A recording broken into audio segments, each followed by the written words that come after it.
Hello my to family, welcome back to my channel. Welcome ಆರೋಗ್ಯ ನಿಖಿತ. ಇವತ್ತಿನ ವಿಷಯ ಏನಂದ್ರೆ, ನೆಕ್ಸ್ಟ್ 48 ಅವರ್ಸ್ ನಿಮ್ಮ ವ್ಯಕ್ತಿಯ ಭಾವನೆಗಳು. Okay, current feelings of your person next 48 hours ಒಳಗೆ ನಿಮ್ಮ ವ್ಯಕ್ತಿಯ ಭಾವನೆಗಳು, ಯೋಚನೆಗಳು ಹೆಂಗಿರ್ತಾವೆ, ಏನಿರ್ತಾವೆ ಅಂತಂದು ನೋಡೋಣ ಅಂತ.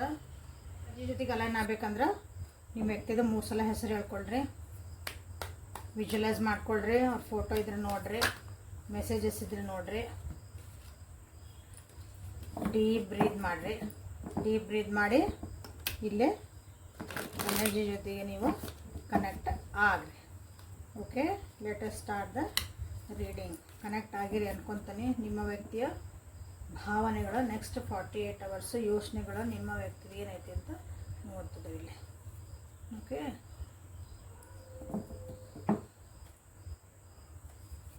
So fool in reverse, 4 of Pentacles in reverse, 4 of Swords in reverse, Ace of Cups in reverse, Knight of Swords upright.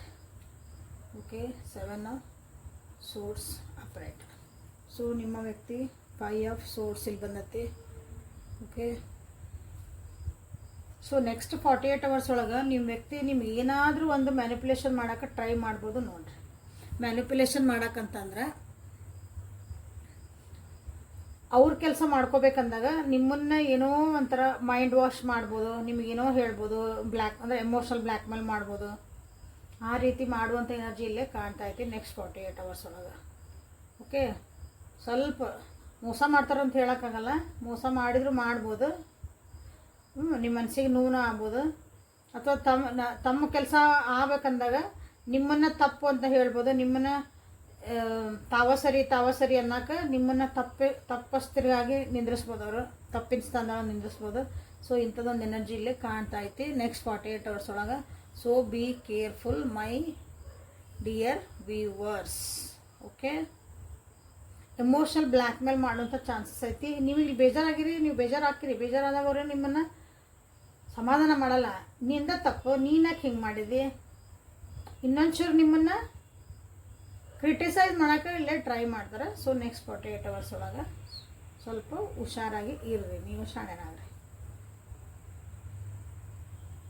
Next 40 years ಒಳಗೆ ನೀವು ಅವ್ರಿಗೆ ಏನಾರು ಜವಾಬ್ದಾರಿ ಕೊಟ್ರೆ, ಅಥವಾ ನೀವು ಏನಾರು ಒಂದು ಕ್ವಶನ್ ಕೇಳಿದ್ರೆ, ಅವ್ರಿಗೆ ಅವ್ರ ಕಡೆಯಿಂದ ಏನೋ ನೀವು ಎಕ್ಸ್ಪೆಕ್ಟ್ ಮಾಡ್ತಿದ್ರಿ ಅಂದ್ರೆ, ಸೊ ಅದೆಲ್ಲ ನೆಗ್ಲಿಜೆನ್ಸಿ ಕಾಣ್ತಾ ಐತಿ. ಅದ್ರ ಬಗ್ಗೆ ಅವ್ರು ಲಕ್ಷಣ ಕೊಡೋಂಗಿಲ್ಲ, ಒಟ್ಟ ಕಿವಿಗೆ ಹಾಕ್ಕೊಳಂಗಿಲ್ಲ ಅಂತೀವಲ್ಲ ನಾವು, ಅದಕ್ಕೆ ನೆಗ್ಲೆಕ್ಟ್ ಮಾಡೋದು. ಅಂಥದ್ದೊಂದಿಲ್ಲೇ ಎನರ್ಜಿ ಕಾಣ್ತಾ ಐತಿ ನೆಕ್ಸ್ಟ್ 40 ಇಯರ್ಸ್ ಒಳಗೆ. ಓಕೆ, ಸೊ ಇಲ್ಲೊಂದು ವಿಶ್ವಾಸ ಕಮ್ಮಿ ಆಯ್ತು ಅನ್ಕೋಬೋದು, ಅಥವಾ ಇಲ್ಲಿ ನಾವೇನು ಹೋಪ್ಸ್ ಇಟ್ಕೊಳಕ್ಕೆ ಆಗಂಗಿಲ್ಲ ಅಂತ ಅನ್ಕೋಬೋದು. ಆ ರೀತಿಯಂಥ ಒಂದು ಎನರ್ಜಿ ನಿಮ್ಮ ವ್ಯಕ್ತಿ ಕಡೆಯಿಂದ ನಿಮಗಿಲ್ಲೇ ಕಾಣ್ತಾ ಐತೆ. ಓಕೆ, ಪ್ರೀತಿನೂ ಕಮ್ಮಿ ಆಯಿತು ಅಂತ ಅನ್ನಿಸ್ಬೋದು, ಬೇಜಾರಾಕತಿ ಅಂತ 100 ಹೇಳಿದ್ನ ಆಗಲ್ಲೇ. ಸೊ ಇಲ್ಲಿ ನೀವು ಅನ್ಕೋಬೋದು ನಮ್ದು ಇದು ನೆಕ್ಸ್ಟ್ 48 ಅವರ್ಸ್ ಒಳಗೆ ನಿಮ್ಮದು ಒಂದು ಎನರ್ಜಿ ಬ್ರೇಕಪ್ಪಿನ ಮಟನೂ ಹೋಗದನ, ಬೇಡ ಅಂತ ನಾವು ಇಬ್ಬರು ಬಿಟ್ಕೊಂಡು ಹೋಗ್ತೇವನ ಅನ್ನೋವರೆಗೂ ನಿಮ್ದಿಲ್ಲೇ ಬರ್ತೈತಿ.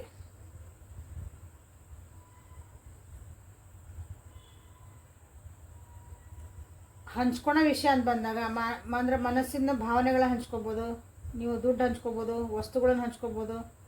ಸೊ ಇಲ್ಲಿ ಅದು ಕಾಣಕತ್ತಿಲ್ಲ. ಓಕೆ, ಅಥವಾ ದುಂದು ವೆಚ್ಚನೂ ಆಗ್ಬೋದಿಲ್ಲ ನೋಡ್ರಿ. ದುಂದು ವೆಚ್ಚ ಅಂದರೆ ಅನ್ನೆಸರಿ ಪರ್ಚೇಸಿಂಗ್ ಮಾಡ್ಕೋಬೋದು, ಅದು ನಿಮ್ಮ ಮನಸ್ಸಿಗೆ ನೋವು ಕೊಡ್ಬೋದು. ನೀವೇನೋ ಪರ್ಚೇಸ್ ಮಾಡ್ತೀರಿ, ಏನೋ ಒಂದು ದೊಡ್ಡ ದಿನ ಸಾಮಾನು ತೊಗೊತೀರಿ, ನಿಮ್ಮ ವ್ಯಕ್ತಿಗೆ ಅದು ಬೇಸರ ಬ್ಯಾಡಾಗಿತ್ತು, ಅನ್ನೆಸರಿ ಆಗ್ತಿದೆ, ಅದಕ್ಕೆ ಇಷ್ಟು ಖರ್ಚು ಮಾಡಿದೆ ಅಂತ ಅನ್ಬೋದು ಅವ್ರು ನಿಮಗೆ. ನೆಕ್ಸ್ಟ್ ಅದು ಬೇರೆಯವ್ರಿಗೋಸ್ಕರ ನೀವು ಪರ್ಚೇಸ್ ಮಾಡ್ತಿರೋದು, ನಿಮಗೋಸ್ಕರ ಅಲ್ಲ, ಮನೆ ಸಲುವಾಗಿಲ್ಲ, ನಿಮ್ಮ ವ್ಯಕ್ತಿಗೋಸ್ಕರ ಅಲ್ಲ, ಬೇರೆಯವ್ರಿಗೆ ಕೊಡೋಕ್ಕಾಗಿ ಏನೋ ಒಂದು ಗಿಫ್ಟು, ಏನೋ ಒಂದು ಪರ್ಚೇಸ್ ಮಾಡ್ತೀರಿ, ಏನೋ ಒಂದು ದೊಡ್ಡದು ಮಾಡ್ತೀರಿ. ಅದು ಅಂದರೆ ಆ ಮೂಮೆಂಟಿಗೆ ಅದು ದೊಡ್ಡ ಅಮೌಂಟ್ ಅದ. ಲಕ್ಷ ಮಾಡ್ತೀರಿ, 1000 ಗಂಟಲೆ ಮಾಡ್ತೀರಿ ಅಂತ ಹೇಳಲ್ಲ. ಅದು ಯಾರಿಗಂತ ಕೊಡ್ಬೇಕಂತ ಮಾಡಿರಿ, ಬೇರೆಯವ್ರಿಗೆ ಅಂತ ಅಂದ್ಕೊಂಡಿರಲ್ಲ. ಸೊ ಅವರಿಗೆ ಕೊಡೋಕಂದ್ರೆ ಅದು ಇಷ್ಟೊಂದು ಬೇಕಾಗಿತ್ತ ನಮ್ಗೆ, ಹಂಗಾಗಿ ನೀವು ಮನಸ್ಸಿಗೆ ನೋವು ಆಗ್ಬೋದು, ಅದಕ್ಕಾಗಿ ನೀವೇನೋ ಮಾತುಕತೆ ಆಗ್ಬೋದು. ಸೊ ಇದು ನೆಕ್ಸ್ಟ್ ನಿಮ್ಮ 48 ಅವರ್ಸು ನಿಮ್ಮ ವ್ಯಕ್ತಿ ಎನರ್ಜಿ ಮತ್ತು ನಿಮಗಾಗಿನೂ ಇದು ಎನರ್ಜಿ ಇದೆ. ಓಕೆ, ಬಿಗ್ ಚೇಂಜಸ್ ಬರ್ತದವು ನೆಕ್ಸ್ಟ್ 48 ಅವರ್ಸ್ ಒಳಗೆ. ಓಕೆ, ದೂರ ಆಗೋ ಚಾನ್ಸಸ್ ಅದಾವೆ, ಅಂದರೆ ಎಲ್ಲೋ ದೂರ ಹೋಗ್ಬೋದು. ದೂರ ಹಾಕಿರಂದ್ರೆ ಎಲ್ಲೋ ಊರಿಗೆ ಬರ್ತಾನೆ ಅಂತ ಹೋಗ್ಬೋದು, ಯಾವುದೋ ಕೆಲಸದ ಮೇಲೆ ಹೋಗ್ತಾನೆ ಅಂತ ಹೋಗ್ಬೋದು. ಹಿಂಗೆ ನೀವು ದೂರನೂ ಡಿಸ್ಟೆನ್ಸ್ ಕಾಣ್ತಾ ಐತಿಲ್ಲ ನೆಕ್ಸ್ಟ್ 48 ಅವರ್ಸ್ ಒಳಗೆ. ಸೊ ಇಲ್ಲಿ ನೀವೇನಂದ್ರೆ ನೆಕ್ಸ್ಟ್ 48 ಅವರ್ಸ್ ಒಳಗೆ ನಿಮ್ಮ ವ್ಯಕ್ತಿದ ನೆಗ್ಲಿಜಿಜೆನ್ಸಿ ಅಂದರೆ ಅವರು ಸ್ವಲ್ಪ ಅಲಕ್ಷ್ಯತನ ತೋರಿಸ್ತಾರೆ. ನಿಮ್ಮ ಜೊತೆಗೆ ಅಷ್ಟೊಂದು ಚೆನ್ನಾಗಿ ಮಾತಾಡಲ್ಲ. ಅದಕ್ಕೆ ನೀವು ರೆಡಿ ಇರ್ರಿ, ಯಾಕಂದರೆ ನೆಕ್ಸ್ಟ್ 48 hours ಎನರ್ಜಿ ಇದೆ. ಓಕೆ, ಅಷ್ಟು ಹೇಳ್ತಿರೋದು ಇದು, ಪರ್ಮನೆಂಟ್ ಅಲ್ಲ. 48 hours ಅಂದರೆ 48 hours. ಸೊ ಅಷ್ಟೊಂದು ವರಿ ಮಾಡ್ಕೊಳಕ್ಕೆ ಹೋಗ್ಬಾರ್ದು. ಸೊ ನೀವು ಅದಕ್ಕೆ ತಿಳ್ಕೊಂಡು ನೀವು ಅದನ್ನು ಸುಧಾರಿಸ್ಕೊಳ್ರಿ. ಅವರು ಎಮೋಷನಲ್ ಬ್ಲ್ಯಾಕ್ ಮೇಲ್ ಮಾಡೋಕ್ಕೆ ಬರ್ತಾರೆ, ಏನೋ ಹೇಳಕ್ಕೆ ಬರ್ತಾರೆ ನಿಮ್ಗೆ ಅಂದಾಗ ಅದನ್ನು ಹೆಂಗೆ ಹ್ಯಾಂಡಲ್ ಮಾಡಬೇಕಂತ ನೀವು ಇಲ್ಲೇ ಕಲಿಬೇಕು.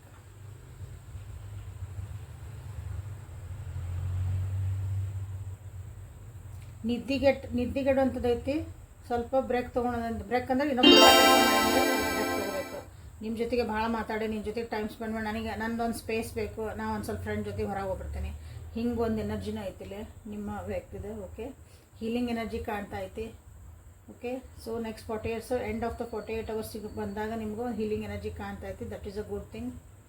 ಓಕೆ,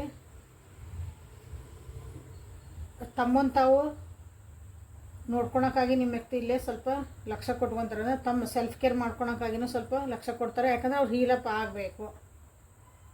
ಅವರು ತಮ್ಮನ್ನು ತಾವು ಸುಧಾರಿಸ್ಕೋಬೇಕಲ್ಲ. ನಮಗೆ ಸಿಟ್ಟು ಭಾಳ ಬಂದಿರ್ತೈತೆ ಅಂದರೆ ಯಾರೋ ಸುಧಾರಿಸಲ್ಲ, ನಮ್ಮನ್ನು ನಾವು ಸುಧಾರಿಸ್ಕೋಬೇಕಲ್ಲ. ನಾವು ಅದನ್ನು ಕಮ್ಮಿ ಮಾಡ್ಕೋಬೇಕು. ನಾವೇನೋ ಅದಕ್ಕೆ ಒಂದು ಸುಮ್ಮನೆ ಕುಂದಿರ್ಬೇಕು. ಏನೋ ಒಂದು ಮಾಡ್ಕೊತೀವಿ, ನಮ್ಮನ್ನು ನಾವು ಬೇರೆಯವ್ರು ಎಷ್ಟು ಹೇಳಿದ್ರು ನಾವು ಆಗಲ್ಲ. ಹಂಗೆ ನಿಮ್ಮ ವ್ಯಕ್ತಿಗೆ ಇಲ್ಲಿ ಒಂದು ಟೈಮ್ ಬೇಕಾಗೈತಿ. ತಮ್ಮನ್ನು ತಾವು ನೆಗೆಟಿವ್ ಎನರ್ಜಿಯಿಂದ ಅಥವಾ negative thoughts, unwanted thoughts, unwanted ಇವೇನು ಕಿರಿಕಿರಿ ಆದ್ವಲ್ಲ ಈಗಲೇ, ಅದರಿಂದ ನಾನು ಹೀಲಪ್ ಆಗಬೇಕು, ನನಗೆ ಟೈಮ್ ಬೇಕು ಅಂತ ಕೇಳ್ತಾರೆ. ಅವ್ರಿಗೆ ಟೈಮ್ ಕೊಡ್ರಿ. ಓಕೆ, ಯಾಕಂದ್ರೆ ಇಲ್ಲಿ ನಿಮ್ಮ ವ್ಯಕ್ತಿಗೆ ಅನಿಸುತ್ತೆ ನೆಕ್ಸ್ಟ್ 48 hours ಒಳಗೆ ನಿಮ್ಮ ವ್ಯಕ್ತಿಗೆ ನಾ ಸೋತ್ ಹೋದೇನೋ ಜೀವನದಾಗ ಅಂತ ಅನ್ಸೋದು ಭಾಳ ಐತಿಲ್ಲ. ನನಗೆ ಯಾರೋ ಮೋಸ ಮಾಡ್ತಿದ್ದಾರನ, ಅದು ಎಸ್ಪೆಷಲಿ ನೀವೇ ಅವ್ರಿಗೇನೋ ಮೋಸ ಮಾಡ್ತಿದ್ದೀರನ, ಅಥವಾ ನಾನು ಮೋಸ ಹೋದ್ನ ಈ ವ್ಯಕ್ತಿಯಿಂದ ಅಂತ ಅನಿಸುತ್ತಲ್ಲ, ಹಂಗೆ ಅನ್ನಿಸ್ತಾ ಐತಿಲ್ಲ. ಮೋಸ ಮಾಡೋದಿಲ್ಲ ಅಂದ್ರೆ ನಾ ಏನೋ ಸೋತ್ ಬಿಟ್ಟನ ಅನ್ನೋದಂತೂ 100% ಅನ್ನಿಸ್ತವೆ. ನನ್ನ ಮಲ್ಲಿಂದ ಯಾರೊಬ್ರು ಕಣ್ಣು ಇಟ್ಟಿರ್ಬೋದನ, ನಾನು ದೇ ಆರ್ ವಾಚಿಂಗ್, ನನ್ನ ವಾಚ್ ಮಾಡ್ತಿದ್ದಾರೆ. ವಾಚಿಂಗ್ ಅಂದ್ರೆ ನಿಮ್ಮನ್ನು ಕಣ್ಣಿಟ್ಟಾರಂದ್ರೆ ನೀವು ಅವ್ರ ಹಿಂದಿನ ಬೆನ್ನ ಹತ್ತು ಹೋಗಿ ಸ್ಪೈ ಮಾಡೋದಂತಿಲ್ಲ. ಈಗ ಸೋಷಿಯಲ್ ಮೀಡಿಯಾ ಆಯ್ತಲ್ಲ, ಸೋಷಿಯಲ್ ಮೀಡಿಯಾದಾಗೂ ನೀವು ಸ್ಪೈ ಮಾಡ್ಬೋದಲ್ಲ, ನೀವೇ ಮಾಡ್ಬೋದು. ಇನ್ನೊಬ್ರು ಯಾರೋ ಮಾಡ್ತಿದಾರಂತ ಅವರಿಗೆ ಅನಿಸ್ತತಿ ನೆಕ್ಸ್ಟ್ 48 hours ಒಳಗೆ. ನೀವು ಇನ್ನೊಬ್ರನ್ನ ಯಾರನ್ನೋ ಕಳಿಸಿರ್ಬೋದು, ಅವ್ರನ್ನ ಸ್ಪೈ ಮಾಡೋಂಥದ್ದು. ಎಲ್ಲಿ ಏನು ಯಾರ ಜೊತೆ ಮಾತಾಡ್ತಿದಾರ, ಯಾರ ಜೊತೆ ಫೋನ್ನಾಗ ಅದಾರ, ಎಲ್ಲಿ ಯಾವ ಆ್ಯಪ್ ಒಳಗೆ ಅದಾರ, ಯಾರಿಗೆ ಲೈಕ್ ಮಾಡ್ಯಾರ, ಯಾರಿಗೆ ಫಾಲೋ ಮಾಡ್ಯಾರ, ಇವೆಲ್ಲ ಈಗೆಲ್ಲ ನಡೆದವಲ್ಲ ಟ್ರೆಂಡ್ ಇವು. ಸೋಷಿಯಲ್ ಮೀಡಿಯಾ ಅದು ಅಲ್ಲಿನೂ ಅವರಿಗೆ ಅನ್ನಿಸ್ಬೋದು. ನೀವು ಒಂದು ಕಣ್ಣು ಇಟ್ಟಿರೋರ ಮೇಲೆ ಯಾರೋ ನನ್ನನ್ನು ಹೊಟ್ಟು ನೋಡ್ತಿದಾರೆ ಅಷ್ಟೇ. ನನ್ನ ಯಾರೋ ನಾ ಎಲ್ಲಿ ಹೋಗ್ತಾನೆ, ಏನು ಮಾಡ್ತಾನೆ ಅಂತ ಅನಿಸತಿ. ಸೊ ಇಲ್ಲೇ ಅವ್ರಿಗೆ ಒಂಥರ ನಾ ಸೋತೆ, ಜೀವನದಾಗ ಏನೋ ಒಂದು ಕಳ್ಕೊಂಡೆ, ಬೇಜಾರು ಆಗುವಂಥ ಚಾನ್ಸಸ್ ಭಾಳ ಐತಿ. ಸೊ ಅದನ್ನು ಅವರು ಇವೆಲ್ಲ ಡಿಸ್ಟ್ರೆಸ್ ತೊಗೊಂಬಂದು ನಿಮ್ಮ ಮೇಲೆ ಹಾಕೋ ಚಾನ್ಸಸ್ ಐತಿ. ಓಕೆ, ಯಾಕಂದರೆ ಎಲ್ಲ ಅವ್ರಿಗೆ ಅನ್ಸಿದ್ದೀನಿ ನಿಂದೇ ತಪ್ಪು, ಇದಕ್ಕೆಲ್ಲ ನೀನೇ ಕಾರಣ. ಇದು ಈಸಿ ಅಲ್ಲ ಎಲ್ಲರಿಗೂ, ನಮಗೂ ನಿಮಗೆಲ್ಲ. ಇದಕ್ಕೆಲ್ಲ ಇನ್ನೊಬ್ರ ಮೇಲೆ ಹಾಕ್ಬಿಟ್ರೆ ಮುಗೀತದೆ ತಪ್ಪು. ಸೊ ಇಂಥದ್ದೊಂದು ಎನರ್ಜಿ ಐತಿ. So be careful. ಯಾಕಂದರೆ ಇವತ್ತು ಅಷ್ಟೊಂದು ಹೆವಿ ಎನರ್ಜಿನ ಐತಿಲ್ಲ, ಖುಷಿ ಪಡೋಂಥ ಎನರ್ಜಿ ಏನಿಲ್ಲ. ಸೊ ಇವತ್ತು ಇಲ್ಲಿ ಏನು ಕ್ಲೀನ್ ಮಾಡೋಂಥದ್ದಿಲ್ಲ. ನೋಡೋಣ ನೆಕ್ಸ್ಟ್ ಏನಾದ್ರು ಬಂದರೆ ಕ್ಲೀನ್ ಮಾಡ್ಕೊಂತೀವಿ. ಬಟ್ ನೀವೊಂದು ಹುಷಾರಾಗಿದೆ ಅಷ್ಟೇ. ಅಬ್ಸ್ಟ್ಯಾಕಲ್ಸ್ ಎಲ್ಲ ಹೋಗ್ಬೇಕಂದ್ರೆ ಓಂ ಶ್ರೀ ಶ್ಯಾಮ್ ದೇವಾಯ ನಮಃ ಅಂತ ಒಂದು ಇದನ್ನು ಮಾಡಿರಿ, ಕಮೆಂಟ್ ಮಾಡಿರಿ. ಜೈ ಭೈರದೇವಿ ಅಂತ ಹಾಕ್ರಿ. ಸೊ ಒರಾಕಲ್ಸ್ ಏನು ಹೇಳ್ತಾವೆ ನೋಡೋಣ. ನಿಮ್ಮನ್ನು ಬಿಟ್ಟಿರೋಕೆ ಆಗವಲ್ದವ್ರಿ ನಿಮ್ಮ ವ್ಯಕ್ತಿಗೆ. ಬಟ್ ನಿಮ್ಮ ಜೊತೆಗೆ ಹೆಂಗನ್ನೆಲ್ಲ ಕೆಲವೊಂದು ವಿಷಯಗಳನ್ನ ಹೆಂಗೆ ಫಿಕ್ಸ್ ಮಾಡ್ಕೋಬೇಕಂತನೋ ಇಷ್ಟಕ್ಕಂದ್ರೆ ನೆಗೆಟಿವಿಟಿ ಅವ್ರಿಗೆ ಬರ್ತಾಯಿತಿ. ಇಲ್ಲಿ ಏನೇನೋ ಡೌಟ್ ಬರ್ತಾ ಇದಾವೆ. ನಿಮ್ಮನ್ನು ಹ್ಯಾಂಡಲ್ ಮಾಡೋಕೆ ಆಗವಲ್ದವರಿಗೆ, ನಿಮ್ಮನ್ನು ಅರ್ಥ ಮಾಡ್ಕೊಳಕ್ಕೆ ಆಗವಲ್ದು, ಕಿರಿಕಿರಿನ ಆಗ್ತೈತಿ. ಸೊ ಅದನ್ನು ಹೆಂಗೆ ಫಿಕ್ಸ್ ಮಾಡಬೇಕು, ಇದನ್ನು ಹೆಂಗೆ ನಾ ಸರಿ ಮಾಡ್ಕೋಬೇಕಂತ ನಿಮ್ಮ ವ್ಯಕ್ತಿಗೆ ಅರ್ಥ ಆಗಕತ್ತಿಲ್ಲ ನೆಕ್ಸ್ಟ್ 48 hours ಒಳಗೆ. ಓಕೆ, ಇಲ್ಲಿ ಅವ್ರಿಗೆ ಅನಿಸ್ತೈತಿ ಅವರ ಲಾಯಲ್ ಇಲ್ಲನ ಅಂತಂದು.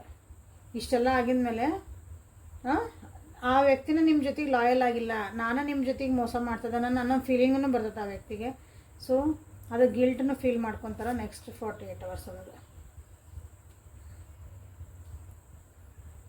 ಅಗೇನ್ ಅವರಿಗೆ ನೆಗೆಟಿವ್ ಥಾಟ್ಸ್ ಭಾಳ ಬರ್ತದೆ ಅಂತ ಹೇಳಕತ್ತಾನೆ ಇವತ್ತು ನೆಕ್ಸ್ಟ್ 48 hours ಒಳಗೆ. ಅವ್ರನ್ನ ನೀವು ಅಡ್ವಾಂಟೇಜ್ ತೊಗೊಂಡ್ಬಿಟ್ರೆ, ಅವ್ರನ್ನ ಉಪಯೋಗಿಸ್ಕೊಂಡ್ರೆ ಜೀವನದಾಗ ನಿಮ್ಮ ಒಳ್ಳೇದಕ್ಕಾಗಿ ಅವ್ರನ್ನ ಉಪಯೋಗಿಸ್ಕೊಂಡ್ರಿ. ನಾನು ಭಾಳ ನಿಜವಾಗ್ಲೂ ಪ್ರೀತಿ ಮಾಡಿದ್ದೆ, ಬಟ್ ನೀವು ಅವ್ರನ್ನ ಉಪಯೋಗಿಸ್ಕೊಂಡ್ಬಿಟ್ರಿ ಅಂತಲೂ ಅವರಿಗೆ ಅನ್ನಿಸ್ತತಿ ಇಲ್ಲೇ ಭಾಳ. ಬಟ್ ಆದ್ರೂ ಅವರು ನಿಮ್ಮನ್ನು ಪ್ರೀತಿ ಮಾಡ್ತಾರೆ. ಓಕೆ, ಇವೆಲ್ಲ ಫೀಲಿಂಗ್ಸ್ ಬಂದು ಹೋಗ್ತದವು. ಸ್ವಲ್ಪ ಕಿರಿಕಿರಿ ಐತಿ ನೆಕ್ಸ್ಟ್ 48 hours. ಯಾವ 48 ಅವರ್ಸ್ ಅಂದರೆ this is a collective tarot and timeless tarot ಆಗಿರೋದ್ರಿಂದ ಆ್ಯಂಡ್ ಆಲ್ ಸೈನ್ಸ್ ಟ್ಯಾರೋ ಆಗಿರೋದ್ರಿಂದ ಇದನ್ನು ನೀವು ಯಾವತ್ತಿನ ದಿನ ನೋಡ್ತೀರಿ ಅವತ್ತಿಂದ 48 ಅವರ್ಸ್ ಅಂತ ನೀವು ಇಲ್ಲೇ ಲೆಕ್ಕ ತಗೋಬೇಕು.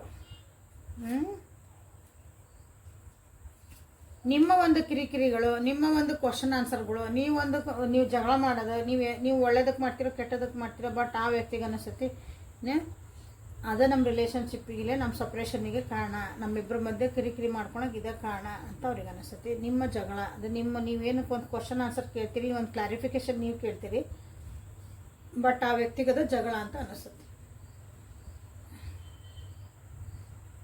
ಇಲ್ಲಿ ಹೇಳಿದೆ ಹೀಲಿಂಗ್ ಎನರ್ಜಿ ಬೇಕು, ನನ್ನ ಪಡಿ ನಾನು ಬಿಡು ಅಂತ ಅವ್ರಿಗೆ ಅನಿಸ್ತದೆ. ಯಾಕಂದ್ರೆ ನಿನ್ನ ಹರ್ಟ್ ಮಾಡೋಕೆ ನನಗೆ ಇಷ್ಟ ಇಲ್ಲ ಅವ್ರು ಅನ್ಕೊತಾರೆ. ನಿಮ್ಮನ್ನು ಹರ್ಟ್ ಮಾಡಬಾರ್ದು ಅಂದ್ರೆ ನಾ ಸುಮ್ಮನೆ ಇರ್ಬೇಕಂತ ಅವ್ರು ಅನ್ಕೊತಾರೆ. ಆ್ಯಕ್ಚುಲಿ ಅಲ್ಲಿ ಏನು ಬೇಕಾಗಿರೋದಂದ್ರೆ ನೀವು ಕೇಳ್ತಿರೋಂಥ ಒಂದು ಕ್ವಶನ್ನಿಗೆ ಅಥವಾ ನೀವು ಒಂದು ಕ್ಲಾರಿಫಿಕೇಷನ್ ಕೇಳ್ತಿದ್ದೀರಿ, ಇದಕ್ಕೊಂದು ಸ್ಪಷ್ಟೀಕರಣ ಕೊಡ್ರಿ ಅಂತ ಕೇಳ್ತಿದ್ದೀರಿ, ಅದನ್ನು ಸ್ಪಷ್ಟ ಮಾಡಿಬಿಟ್ರೆ ಮುಗಿದು ಹೋಗತ್ತೆ. ಬಟ್ ಅದಕ್ಕೆ ಅವ್ರು ರೆಡಿ ಇಲ್ಲ, ಇನ್ನೂ ಏನೋ ಬೇರೆ ಎಲ್ಲಿಗೂ ಹೋಗಿ ಎಲ್ಲಾಕೈತಂದ್ರೆ ನಾಸ್ಟಿ ನೀವಿಬ್ಬರು ಸಪ್ರೇಷನ್ನಿಗೆ ಬೇಡ ನನಗೆ ಬಿಟ್ಟೆ ಹೋಗ್ಬಿಡೋಣ ಅನ್ನೋ ಒಂದು ಮೂಮೆಂಟಿಗೂ ಅನ್ನಿಸ್ಬಹುದು. ಯಾಕಂದರೆ 48 ಅವರ್ಸ್ ಎನರ್ಜಿ ಅದ. ಸೊ ಅನ್ನಿಸ್ತತಿ. ಸೊ ಹೇಳಿದೆಲ್ಲೇ ನೀವು ದೂರ ಎಲ್ಲ ಊರಿಗೆ ಹೋಗಿ ಬರ್ತೇನೆ, ಒಂದಿಷ್ಟು ದಿನ ಎಲ್ಲಿಗೋ ಹೋಗಿ ಬರ್ತೇನೆ, ನನ್ನ ಮಾತಾಡ್ಸ್ಬಿಡೋಣ ಅಂತ ಒಂದು ಎನರ್ಜಿನ ಇಲ್ಲಿ ಕಾಣ್ತಾ ಐತಿ. ಅವ್ರಿಗೆ ಅನ್ನಿಸ್ತತಿ ಪ್ರತಿ ಸಲ ಅವ್ರ ಈಗೋ ನೀವು ಹರ್ಟ್ ಮಾಡ್ತೀರಿ, ಪ್ರತಿ ಸಲ ಅವ್ರದ್ದೊಂದು ಪ್ರೈಡ್ ಅಂತ ಹೇಳ್ತೀವಲ್ಲ ನಾವು, ಪ್ರತಿಷ್ಠೆ, ಅದನ್ನು ಕೂಗ್ತೀರಿ, ಅದನ್ನು ಚೂಸ್ತೀರಿ, ಅದನ್ನು ಏನೋ ಹರ್ಟ್ ಮಾಡ್ತೀರಿ, ಪ್ರತಿ ಸಲ ಅದನ್ನು ಕೆದಕ್ತೀರಿ.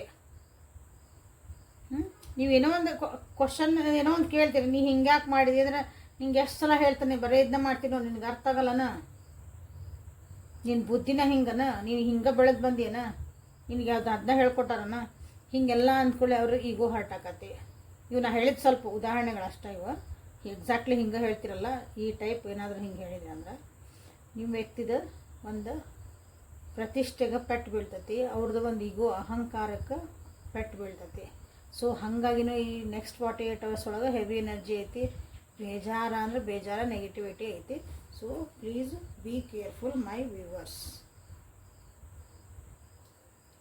ಆಮೇಲೆ ನೀವು ಮೋಸ್ಟ್ಲಿ ನೀವು ಭಾಳ ಏನು ಮಾಡ್ತೀರಂದ್ರಲ್ಲ ನನ್ನ ವ್ಯೂವರ್ಸ್, ಒಂದೇ ವಿಷಯ ಇಟ್ಕೊಂಡು ಅದನ್ನ ಬಗ್ಗೆನೇ ಪದೇ ಮಾತಾಡ್ತೀರಿ. ಓಕೆ, ಒಂದು ವಿಷಯ ಹೋಗ್ಬಿಟ್ಟಿರ್ತೈತಿ ಏನೋ ಒಂದು, ಅದು ಈಗ ನಿನ್ನ ರಾತ್ರಿ ಏನಾದಿರ್ತಾರ, ನೀನು ಬೆಳಗ್ಗೆ ಏನಾಗಿರ್ತೈತಿ ಒಂದು ಇನ್ಸಿಡೆಂಟ್ ನಿಮ್ಮಿಬ್ಬರ ಮಧ್ಯೆ. ಸೊ ಅದನ್ನು ಅಲ್ಲಿ ಮುಗಿಸಂಗಿಲ್ಲ, ನೀವು ಅದನ್ನು ಕ್ಯಾರಿ ಫಾರ್ವರ್ಡ್ ಮಾಡ್ತೀರಿ. ನಾಳೆನೂ ಅದನ್ನ ಮಾತಾಡ್ತೀರಿ, ನಾಳೆ ಅದನ್ನ ಮಾತಾಡ್ತೀರಿ, ಏನೋ ಒಂದು ಟಾಪಿಕ್ ಬಂದಮೇಲೆ ಮಾತಾಡ್ಕೊಂಡು ಎಲ್ಲ ಸರಿಯಾಗಿರ್ತದಂದ್ರೆ ಮತ್ತೆ ಆ ಟಾಪಿಕ್ ಎತ್ತೀರಿ. ಸೊ ನಿಮ್ಮ ವ್ಯಕ್ತಿಗೆ ಅನಿಸ್ತತಿ ಅದನ್ನು ಬಿಟ್ಬಿಡೋದು. ಎಷ್ಟು ಸಲ ಹೇಳೀನಿ, ಆಗಿದ್ದಾತಲ್ಲ, ನಾ ಕ್ಷಮೆನೂ ಕೇಳೀನಿ, ಫರ್ಗ್ಯೂ ಮಾಡು, ಫರ್ಗೆಟ್ ಮಾಡು, ಬಟ್ ಆದ್ರೂ ನೀನೇನು ಮಾಡ್ತೀಯ ಅಂದ್ರೆ ಅದನ್ನು ಮತ್ತು ಪದೇ ಅದೇ ವಿಷಯಗಳನ್ನ ಮಾತಾಡಿಲ್ಲ ನನಗೆ ಹರ್ಟ್ ಮಾಡ್ತೀವಿ. ನಿಂಗೆ ಎಷ್ಟು ಸಲ ಹೇಳಿದ್ರು ನಿನಗೆ ಈಗ ಅರ್ಥ ಆಗಲ್ಲನ ಅಂತಲೂ ಅವರಿಗೆ ಅನ್ನಿಸ್ತತಿ. ನೆಕ್ಸ್ಟ್ 48 ಅವರ್ಸ್ ಒಳಗೆ ನೋಡ್ರಿ ಯಾರ್ಯಾರಿಗೆ ಹಿಂಗೆ ಅನ್ನಿಸ್ತತಿ, ಏನೇನು ಆಯ್ತು. ಈ ವಿಡಿಯೋನ ಸೇವ್ ಮಾಡ್ಕೊಳ್ರಿ, ಇಲ್ಲಿ ಬಂದು ಇದೇ ವಿಡಿಯೋಕ್ಕೆ ಬಂದು ಕಮೆಂಟ್ ಮಾಡಿರಿ. ಇದು ರೆಸನೇಟ್ ಆಗಿಲ್ಲ ಅಂದ್ರೆ ನಾ ಇವೆಲ್ಲ ಯಾರಿಗೆ ಇದು ರೆಸನೇಟ್ ಆಕತಿ ಅಂತ ಹೇಳಿದ್ನಲ್ಲ ಸ್ಟಾರ್ಟಿಂಗಿಗೆ, ಆ ಕ್ಯಾಟಗರಿ ನೀವು ಬಂದಿಲ್ಲ ಅಂತ ಅರ್ಥ ಅಷ್ಟೆ. ಓಕೆ, ಸೊ ನೆಕ್ಸ್ಟ್ 48 ಅವರ್ಸ್ ಒಳಗೆ ನಿಮಗಿಲ್ಲೊಂದು ಗೈಡೆನ್ಸ್ ಏನು ಬರ್ತಾಯಿತಿ ಅಂತ ನೋಡೋಣ. ಸೊ ಲೈಕ್ ಮಾಡಿ, ಶೇರ್ ಮಾಡಿ, ಸಬ್ಸ್ಕ್ರೈಬ್ ಮಾಡ್ಕೊಳ್ರಿ. ಇಲ್ಲಿ ರೆಸನೇಟ್ ಆಗಿಲ್ಲ ಅಂದರೆ 100% ಅಷ್ಟೂ ವಿಷಯಗಳಾಗಲ್ಲ, ಯಾಕಂದರೆ ಕಲೆಕ್ಟಿವ್ ಟ್ಯಾರೋ ಇದೆ. ನಿಮಗೆ ಆಗಿದ್ದನ್ನು ತೊಗೊಳ್ರಿ, ಆಗಿಲ್ಲದು ಇನ್ನೊಬ್ರಿಗೆ ಅಂತ ಇದ್ರಿ. ಓಕೆ, ಪರ್ಸ್ನಲ್ ರೀಡಿಂಗ್ ತೊಗೊಂಡು ಕ್ಲಾರಿಫೈ ಮಾಡ್ಕೊಳ್ರಿ. ನಿಮ್ಮ ವಿಷಯಗಳೇನಿರ್ತಾವಲ್ಲ, ನಿಮ್ಮ ಪರ್ಸ್ನಲ್ ವಿಷಯಗಳನ್ನು ಕ್ಲಾರಿಫೈ ಮಾಡಬೇಕು. ನಿಮಗೆ ಕರೆಕ್ಟ್ ಒಂದು ಗೈಡೆನ್ಸ್ ಸಿಗಬೇಕಂದ್ರೆ ನೀವು ಪರ್ಸ್ನಲ್ ರೀಡಿಂಗ್ ತೊಗೊಳ್ಳೇಬೇಕು. ಅಲ್ಲಿ ನಿಮಗೆ 100% ಕ್ಲಾರಿಟಿ ಸಿಗ್ತದೆ. ಇಲ್ಲೂ ಸಿಕ್ಕಿರ್ತೈತಿ, ಬಟ್ ಇನ್ನೂ ಬೇಕಂದರು. ಓಕೆ, ನ್ಯೂ ಬಿಗಿನಿಂಗ್ ಅಂತ ಬಂತು, ಯಾಕಂದ್ರೆ ದೂರ ಆಗೋ ಚಾನ್ಸಸ್ ಐತಿ ಅಂತ ಹೇಳೇನಿ. ಸೊ ನ್ಯೂ ಬಿಗಿನಿಂಗ್ ಹೋಗ್ಬೋದು, ಬೇಡ ಅಂತ ಅಡ್ವೆಂಚರಸ್ ಆಗಿ ಹೋಗ್ಬೋದು, ಎಲ್ಲರೂ ನಿಮ್ಮ ವ್ಯಕ್ತಿನ ಹೋಗ್ಬೋದು, ನೀವು ಬೇಡ ಅಂತ ಹೋಗ್ಬೋದು. ಬಟ್ ಏನೈತಲ್ಲ, ನಿಮ್ಮ ಡ್ರೀಮ್ಸ್ನ ಫಾಲೋ ಮಾಡಿರಿ ಅಂತ ನಿಮಗಿಲ್ಲೇ ಹೇಳ್ತಿದ್ದಾರೆ. ಓಕೆ, ಈ ವ್ಯಕ್ತಿ ನಿಮ್ಮ ಸೀಕ್ರೆಟ್ ಅಡ್ಮೈರ್ ಆಗಿರ್ಬೋದು, ನಿಮ್ಮ ಮುಂದೆ ಇಲ್ಲಿ ಜಗಳ ಮಾಡ್ತಿರ್ಬೋದು, ನಿಮ್ಮ ಮುಂದೆ ಏನೋ ತೋರಿಸ್ಕೊತಿರ್ಲಿಕ್ಕಿಲ್ಲ, ಬಟ್ ಈ ವ್ಯಕ್ತಿ ನಿಮ್ಮನ್ನು ಭಾಳ ದಿನದಿಂದ ನಿಮ್ಮ ಮೇಲೆ ಇಷ್ಟಪಡ್ತಿರ್ಬೋದು. ಆಲ್ರೆಡಿ ಯಾಕಂದ್ರೆ ನಿಮಗೆಲ್ಲ ಇದನ್ನು ಒಂದು ಡೌಟ್ ಬಂದಿರ್ಬೋದು. ಇಲ್ಲಿ ನೆಕ್ಸ್ಟ್ 48 ಅವರ್ಸ್ ಒಳಗೆ ನಿಮ್ಮ ವ್ಯಕ್ತಿಗೆ ಅನ್ನಿಸಿರ್ಬೋದು ನಿಮ್ಮನ್ನು ಯಾರೋ ಒಬ್ರು ಭಾಳ ಪ್ರೀತಿ ಮಾಡ್ತಿದಾರ, ಬಟ್ ನಿಮಗೆ ಗೊತ್ತಿಲ್ಲ. ಅವ್ರು ಅಂದ್ಕೊಂಡಾರ ನಿಮಗೆ ಗೊತ್ತೈತಿ ಅಂತಂದು. ಅದು ನಿಮ್ಮ ವ್ಯಕ್ತಿಗೆ ಗೊತ್ತಾಗೈತಿ. ಕನ್ಫ್ಯೂಸ್ ಆತಲ್ಲ. ನಿಮ್ಮನ್ನು ಯಾರೋ ಇಷ್ಟಪಡ್ತಿದಾರಲ್ಲ, ನಿಮಗೆ ಗೊತ್ತಿಲ್ಲ ಯಾರು ಇಷ್ಟಪಡ್ತಿದಾರ ಅಂತಂದು. ನಿಮ್ಮ ವ್ಯಕ್ತಿಗೆ ಅದು ಗೊತ್ತಾಗೈತಿ. ಸೊ ಹಾಗಾಗಿ ನೀವು ಅವ್ರಿಗೆ ಮೋಸ ಮಾಡ್ತಿದ್ದೀರಿ ಅಂತಲೇ ಕೆಲವರಿಗೆ ಅನ್ಸೋದಂಥದ್ದು ಭಾಳ ಸಾಧ್ಯತೆ ಐತಿ. ನೆಕ್ಸ್ಟ್ 48 hours ನೋಡ್ರಿ. ಓಕೆ, ಸೊ ಇದೊಂದು ರಿಲೇಷನ್ಶಿಪ್ನ ನೀವು ಭಾಳ ಪವಿತ್ರವಾಗಿ ತೊಗೊಂಡು ಅದನ್ನು ಒಂದು ಕಾಪಾಡ್ಕೊಳೋಂಥ ಒಂದು ಪರಿಸ್ಥಿತಿ ನೆಕ್ಸ್ಟ್ 40 hours ಒಳಗೆ ಐತಿ. ಸೊ ಯಾಕಂದ್ರೆ ಕಿರಿಕಿರಿಗಳು ಭಾಳ ಅದಾವು. ಇಲ್ಲೇ ನಂಬಿಕೆನ ಕಳ್ಕೊಬೇಡ್ರಿ. Transformation also needed. ಈ ರಿಲೇಷನ್ಶಿಪ್ ಒಳಗೆ ಟ್ರಾನ್ಸ್ಫಾರ್ಮೇಷನ್ ಬೇಕು, ಪರಿವರ್ತನೆಗಳು ಬೇಕು. ನೀವು ಸ್ವಲ್ಪ ಚೇಂಜ್ ಆಗಬೇಕು, ಅವರು ಸ್ವಲ್ಪ ಚೇಂಜ್ ಆಗಬೇಕು. ಹೊಂದಾಣಿಕೆ ಮಾಡ್ಕೋಬೇಕು, ಅಂಡರ್ಸ್ಟ್ಯಾಂಡಿಂಗ್ ಬರೆಸ್ಕೋಬೇಕು. ಓಕೆ, ಯಾಕಂದ್ರೆ ಪ್ರೀತಿ ಮಾಡ್ತಾನೆ ಅಂದರೆ ಕಂಟ್ರೋಲ್ ಮಾಡ್ಕೊಳೋದಲ್ಲ.